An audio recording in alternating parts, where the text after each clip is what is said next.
I'm Ruan, and I'm here in North San Jose by the regional wastewater facility.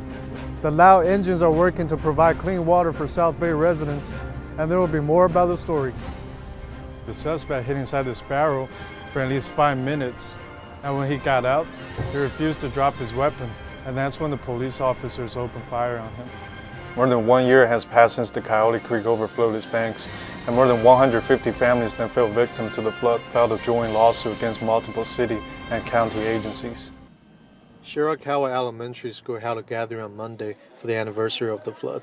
Officials from the city and NGOs gave speeches about self-protection during emergency conditions. Now keep your hand up and raise your hand. With help from organizations like the American Red Cross and Catholic Charities, many evacuated residents have returned to their old homes.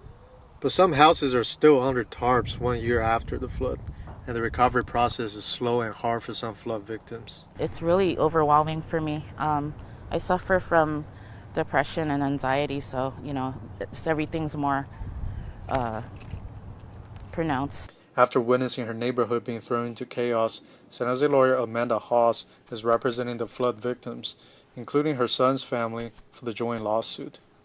She says she's lucky, but more should have been done when the flood came. Homeowners here and anywhere impacted voted for flood protection and agreed to have an extra tax imposed so that they would be protected. To discover that they weren't, it's very upsetting.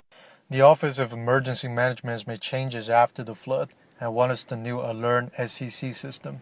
They're passing out flyers in 4 languages around the city.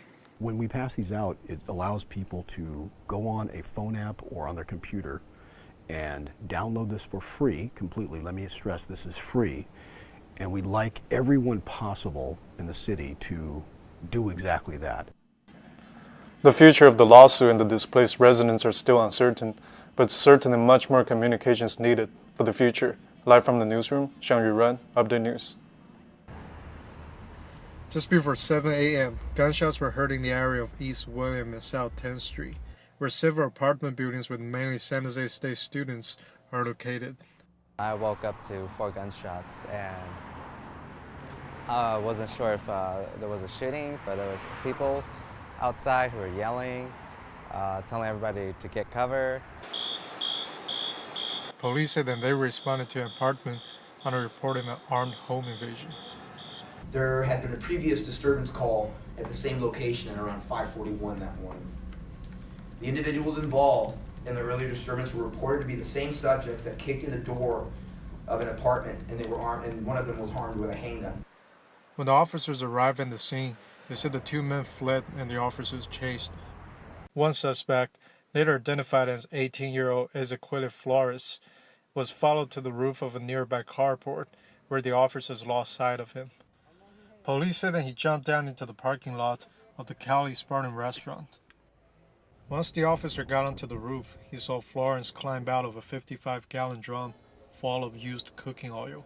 He got hit a couple times, jumping the fence. He got up, regained consciousness. He stood up again, jumped the second fence. He fell head first. At that time, he was, I guess he was panicking or something, and he was trying to hide. And he happened to hide in one of our old oil drum bins. The restaurant's CCTV footage shows that the suspect hid inside this barrel for at least 5 minutes. And when he got out, he refused to drop his weapon. And that's when the police officers opened fire on him. 4 shots were fired by the police. No one was injured. Police arrested the second suspect, whose name was not released because he is 17 years old. He was found hidden in a nearby yard. Flores is now in Santa Clara County's main jail on suspicion of robbery, burglary, possession of a loaded stolen firearm, and brandishing a weapon in the presence of a peace officer. The incident marked San Jose Police Department's 3rd officer-involved shooting of the year. The officer who shot fire is put on a routine paid leave while the investigation continues. Live on campus, Ruan, Update News.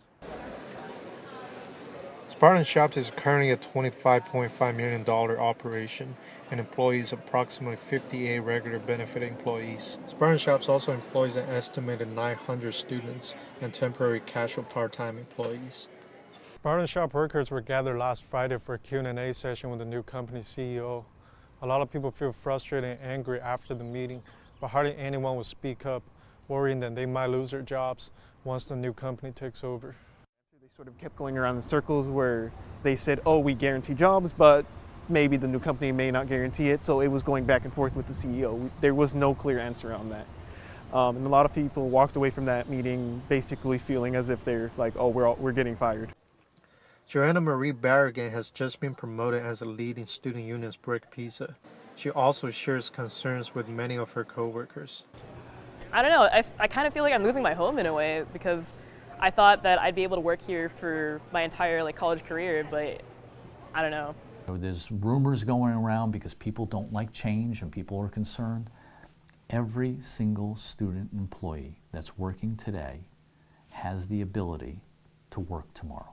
Vice President and Chief Financial Officer Charlie Foss has been leading the negotiation. He says that the idea to bring in outside contractors is because he wants companies with better expertise to run SJSU's food services. We were getting average food service, sometimes above average, but never great.